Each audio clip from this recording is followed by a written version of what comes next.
છે શિષ્યવૃત્તિ સાથે। જી હા, પોસ્ટ મેટ્રિક શિષ્યવૃત્તિ અનુસૂચિત જનજાતિના જે વિદ્યાર્થીઓ છે તેમને શિષ્યવૃત્તિ આપવામાં આવે છે। આ શિષ્યવૃત્તિ બંધ થઈ ગઈ છે તેવો આરોપ કોંગ્રેસે લગાવ્યો, આમ આદમી પાર્ટીએ પણ લગાવ્યો। 2 દિવસ પહેલા કોંગ્રેસ દ્વારા કલેક્ટરને આવેદનપત્ર આપવામાં આવ્યું હતું અને આજે આમ આદમી પાર્ટીના ધારાસભ્ય ચેતર વસાવા અને વિદ્યાર્થી નેતા યુવરાજસિંહ જાડેજાએ પણ આ મામલે વિરોધ નોંધાવ્યો છે। તેમણે કહ્યું છે કે અનુસૂચિત જનજાતિના વિદ્યાર્થીઓને શિષ્યવૃત્તિ આપવી જોઈએ, તે માટે આજે બિરસા મુંડા ભવનમાં પહોંચ્યા હતા આપના ધારાસભ્ય ચેતર વસાવા અને પછી યુવરાજસિંહ જાડેજા। તેમનું કહેવું છે કે આખરે આ શિષ્યવૃત્તિ બંધ કરવામાં કેમ આવી છે। અહીંયા મહત્વની બાબત એ છે કે 2 દિવસ પહેલા પણ આપણા શિક્ષણ મંત્રી કુબેર ડિંડોર આ મામલે પોતાની સ્પષ્ટતા આપી ચૂક્યા છે, છતાં પણ હવે કોંગ્રેસનું આમ આદમી પાર્ટીનું કહેવું છે કે આમાં વિદ્યાર્થીઓને અન્યાય થઈ રહ્યો છે અને એ બાબતે તેઓ આગામી 10 દિવસ બાદ ઉગ્ર આંદોલન પણ કરવાના છે। ચેતર વસાવે આખરે આજે આ મામલે શું કહ્યું તે પહેલા સાંભળી લઈએ। 3410 કરોડનું આદિજાતિનું બજેટ હોય અને જ્યારે અમારા વિદ્યાર્થીઓની સ્કોલરશિપ સરકાર બંધ કરી દે તો આ ભાજપ સરકારની આદિવાસી વિરોધી માનસિકતા છતી થાય છે।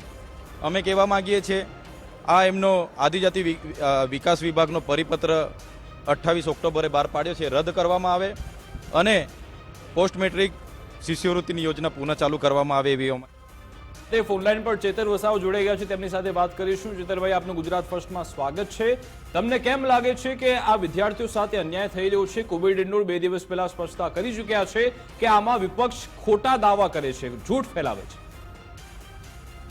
28 ઓક્ટોબર 2024 રોજ ગુજરાત સરકારના આદિજાતિ વિકાસ વિભાગે જે પરિપત્ર બહાર પાડ્યો છે એમાં સ્પષ્ટ ઉલ્લેખ પણ કર્યો છે એમણે કે મેનેજમેન્ટ કોટામાં જે પણ લોકો અભ્યાસ કરે છે તેમને જે પોસ્ટ મેટ્રિક સ્કોલરશિપની યોજનાનો લાભ મળતો તે હવેથી બંધ થઈ જશે અને એમણે આદિજાતિ મદદનીશ કમિશનરોને પણ જાણ કરી છે અને જે તે કોલેજો સંલગ્ન હતી એમને પણ જાણ કરી છે, જેના કારણે હવે કોલેજો જે વિદ્યાર્થીઓ ફ્રીશીપ કાર્ડ કાઢીને એડમિશનો લીધા હતા એ એડમિશનો પણ રદ કરે છે, એમને ઓરિજિનલ એમના ડોક્યુમેન્ટ્સ પરત કરી આપે છે અને ઘણી કોલેજો તો એમના વાલીઓને પ્રેશર કરે છે કે હવે સ્કોલરશિપ મળવાની નથી, એમના આધારે અમે તમને એડમિશનો આપ્યા।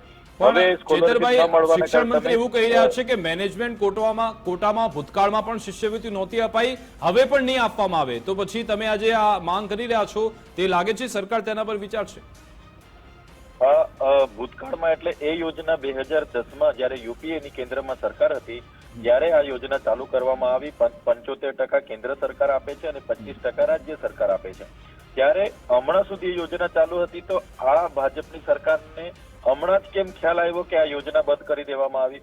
એમાં ઉચ્ચ અભ્યાસ કરતા લગભગ 60,000 જેટલા વિદ્યાર્થીઓને આની અસર થઈ છે।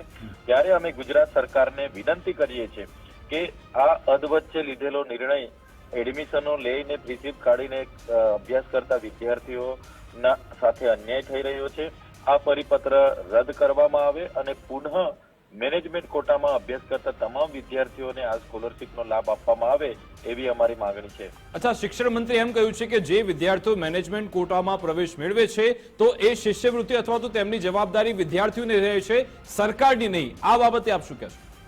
હમણાં સુધી ગયા વર્ષ સુધી મેનેજમેન્ટ કોટામાં અભ્યાસ કરતા વિદ્યાર્થીઓને સ્કોલરશિપ આપવામાં આવી છે, તો આ વર્ષે કેમ બંધ કરવાની ફરજ પડી? એટલે સરકાર ટ્રાઇબલનું આ ચાલુ વર્ષનું 3410 કરોડ બજેટ છે, તમામ બજેટ માત્ર ને માત્ર કરવામાં વાપરી રહી છે। અમારા વિદ્યાર્થીઓને શિષ્યવૃત્તિ આપવામાં સરકારને શું વાંધો છે? હમણાં સુધી ચાલુ હતી, એમણે આજે બંધ કરીને સાબિત કરી છે કે ભાજપની સરકાર આદિવાસી વિરોધીની માનસિકતા એમની છતી થઈ છે।